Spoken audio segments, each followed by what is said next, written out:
Hello and welcome to another episode with the Nairobi Hospital. Today we'll be discussing about breastfeeding, and taking us through that discussion is Veronica Zebedee, a senior nurse at the Nairobi Hospital Maternity and Nursery.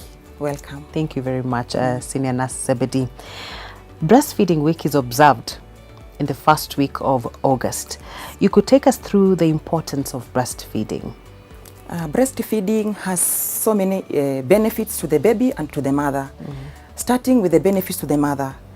Mothers who exclusively breastfeed, you find that it helps them to shed their weight. Mothers who breastfeed exclusively, it helps them to have fewer chances of getting bleeding tendencies, because the hormones that releases the milk is the same hormones that work on the uterus, and it helps the uterus to contract, so less bleeding. And mothers who breastfeed, they tend to have lesser chances of getting postnatal depressions. Benefits to the babies. Babies who are being breastfed, you find that they have lesser chances they develop immunity, because the milk has antibodies that protects our babies from getting other infections. Those babies will have lesser opportunities, lesser chances of getting diarrheal diseases, ear, nose and throat infections. You don't want a mother who will be coming to the hospital now and then looking for treatment because of the baby did not acquire the immunity from the breast milk. The milk has component in it that makes our babies become leaner. Chances of these babies become obese are very less. So in future they are not going to get problems like obesity, those chronic diseases like diabetes and hypertension. And breast milk, that act of the baby sucking, as they suck, they exercise their jaws. As they exercise their jaws, even speech becomes easier for them to start pronouncing their words. Another benefits of breastfeeding, you bond with your baby and you learn your baby. And what of when a mother has a low milk production? What are some of the things that they should do to boost their production of milk? When the mother has reached term pregnancy and is ready to deliver, and she delivers, the body is already set to receive this baby, and the breastfeeding is already set. Initial time, you'll have little colostrum, little milk, but that does not mean that you're not going to get milk. Things that you're supposed to put in place to help you trigger more milk to come is by the act of you latching your baby on the breast. The more time you put your baby on the breast, the more time you stimulate the hormones in the brain to trigger more milk to come. Then another thing is the duration. How long do you allow your baby to be on the breast? I expect you to have your baby on the breast for a prolonged period of time. Another thing, relax, because a stressed brain will not be able to stimulate milk to come. You need to relax. Know that nature is going to take its role. Then another thing, take fluids in plenty. When you take fluids in plenty, that again will stimulate milk to come. Yes. So for how long should a child breastfeed, let's say one breast? For one breast, initial time, especially for the first 2 to 3 days, it is not abnormal for the baby to stay on the breast even for 30 minutes, 45 minutes or 1 hour. It's very, very normal. And after every 2 to 3 hours, they need to be put on the breast. Every 2 to 3 hours, they need to be put on the breast. Yes.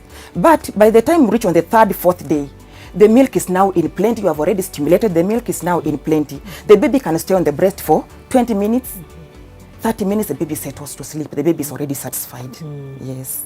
I would like you to take us through, or rather demonstrate, the different breastfeeding techniques that are there, that are healthy and safe for both the mother and the child, especially for new mothers who have gotten their new babies. Most of them face the challenges in terms of proper placing of their child during breastfeeding. Okay, we have different methods of latching our babies on the breast. I will demonstrate. One of it is what we call cradle position. If you can buy a breastfeeding pillow. You can improvise to use a normal pillow like this. Then get your baby. When you are getting your baby, we have what we call cradle position, where you place, let the time of the baby be to the time of the mother. Support the neck and the back and the bottom. It's you to put your baby as near possible to the breast. We have what we call cross cradle position. Especially this one is used for babies who are premature or small babies, where you place your baby, you hold your baby on with one hand, the head, the neck, and the bottom, you hold it, and then with the hand that is next to the breast that you're going to breastfeed, you latch your baby with it. That is one way. It's called cross cradle position. We have what we call football position, which is used. It is comfortable for mothers who have had cesarean, mothers who have had twins, whereby the legs and the legs of the baby is outside. For mothers, like especially for twins, you place your baby in this position so that you can be able to put your baby as near possible to the breast as you can. This is what we call under armpit position or football position. Then we have another method whereby a mother can lie down, and then you can be able to do what? To breastfeed your baby as you lie down. That is another method of breastfeeding. So you can choose whichever type of a method that's convenient for you. Though for first-time mothers, I don't like them to use the lying position because sometimes you'll find that maybe they can suffocate the baby, they can sleep, the baby can slide from the nipple, from the right place, from the areola. They can slide and latch on the nipple, then they end up getting cracked nipples. Yes. Wow, that is very interesting. Let's now talk about pain and discomfort during breastfeeding. What are some of the situations that are occasioned in this state? Okay, in ideal case, breastfeeding should not be painful. When you are just latching the baby on the breast, it should not be painful. For first-time mothers, the first few days of breastfeeding, you will find some bit of funny sensation or discomfort which should be able to go. We find that sometimes when you are breastfeeding, the hormones that releases the milk is the same hormones that works on your uterus. So chances of you getting some cramps like pain is expected. But with the time, it should be able to go. We expect by the end of 1 week, that pain should have gone. And in regards to the breast-related complications, you've mentioned about the breast-related complications, one of them being the cracked nipples, and then we also have mastitis. How should mothers handle such situations? Most of the time, for mothers to get cracked nipples or sore nipples, it is maybe purely because of poor latching technique. Purely because of poor latching technique. If you latch your baby, ensure the baby latches above the nipple, on the black area that is called areola. That is the best part. Okay. If you find your baby has latched on the nipple, please disconnect the latch because chances of you getting sore nipples or cracked nipples are high. Another thing is how do you remove your baby on the breast? The baby is sucking. The way you remove your baby very fast on the breast without using the right methods of maybe pressing the chin to disconnect the latch, or maybe using a clean small finger to insert in the baby's mouth to disconnect the latch. You just remove the baby abruptly from the breast, it's going to lead to cracked nipples. So most of the time I encourage my mothers, ensure your baby latches up to the black area of your nipple that's called areola. That is okay. You won't get cracked nipples, you won't get sore nipples. You mentioned some techniques that one can use, especially when they're for a mother who has cracked nipples. You have gotten the cracked nipples, we appreciate that's a challenge. What are we supposed to do? You can express the breast milk, apply it on the nipple. It gives the nipple time to heal. You can use what we call nipple shields. Place it on top of the nipple, so the baby latches on top of that nipple shield. It will give the nipple time to do what? To heal. Okay? Okay. And then most of the time when you find that maybe one breast is cracked more than the other, you will use the breast that is not cracked, so that to give this other breast time to heal. We expect after 24 hours of giving that breast time to heal, there should be less pain. Healing should have started taking place because the breast, it has a high supply of blood, so healing should be faster. Okay. On breast-related complications, we do have the cracked nipples, we do have mastitis.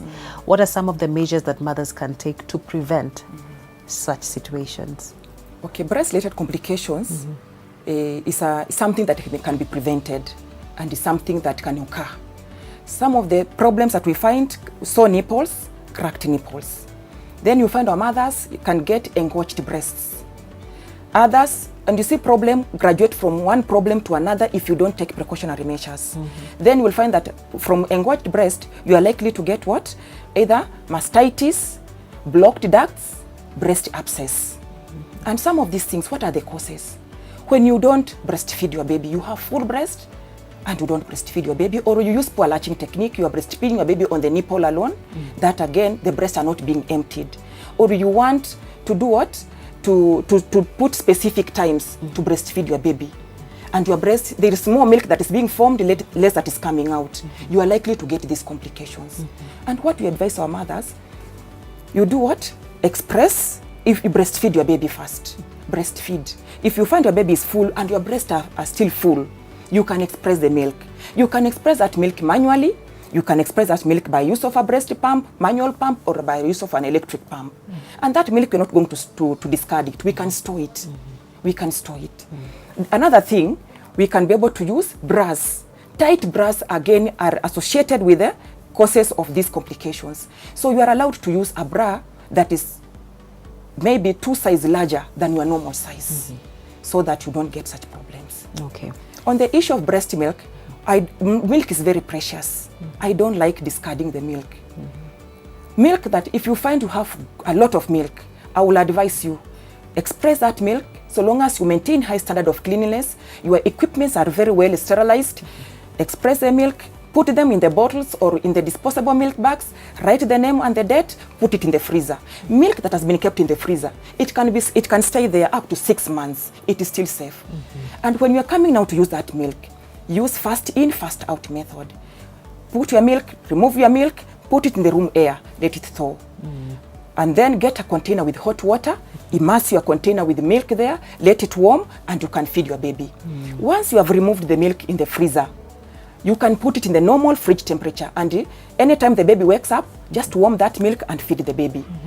Within 24 hours, that milk should have been used. After that, you need to discard the rest. How should somebody warm a baby's milk? Because I hear this, it's also bad, it's not advised to boil or microwave. Yes, you are not supposed to microwave because you tend to destroy the nutrients. And that's why we advise you get a container with hot water, then dip your bottle there that has the milk, let it warm. Then before you feed your baby that milk, please test to ensure it is good temperature, you don't burn your baby. You test that milk on the top of the back of your hand, so that you don't do what? You don't burn your baby. Okay. Any tips on healthy breastfeeding, especially during the COVID-19 pandemic? We have very many mothers who are maybe curious to know, am I exposing my child? Am I by that close proximity with my child during breastfeeding? What are the measures that I should take to prevent any outcome of a transmission? At the moment, it's recommended that when maybe a mother is COVID positive, and you have delivered a baby who is a baby, and you are wondering, should I leave my baby? Should I isolate myself with the baby? No, you should not isolate your baby. Unless the baby has a problem that the baby needs to be separated from you. But if the baby is a healthy baby, you are allowed, so long as you wash your hands, put on a mask, you are allowed to do what? To breastfeed your baby, you're allowed to bond with your baby. Yes. So there's no need to fear? There is no need to fear. Okay. There is no need to fear. There's also no transmission from, if you're a COVID positive mother, yes, then there's no transmission from you to the baby that you're breastfeeding. Yes, yes. Okay. You do have classes that you train young mothers on best breastfeeding practices? Oh yes, we do. At the Nairobi Hospital? We do have breastfeeding classes. We are here to empower our mothers. We are here to show them that there is need for us to breastfeed our babies, importance of breastfeeding, how to change our babies, how to care for the cord. We don't want our babies to come back with complications. So we have those classes for our mothers who have already delivered and they are within the hospital. You are allowed to attend them. Every alternate days, we do it at 10 a.m. to around 11 a.m. Okay. Yes. Thank you very much, Senior Nurse Zebedee, for that insightful discussion on breastfeeding. Now, if you have got any questions, you can post them on the comment section below or send an email on hosp@nbihosp.org or engage our professionals using our social media platforms. Until next time, I'm Mothoni Wabero.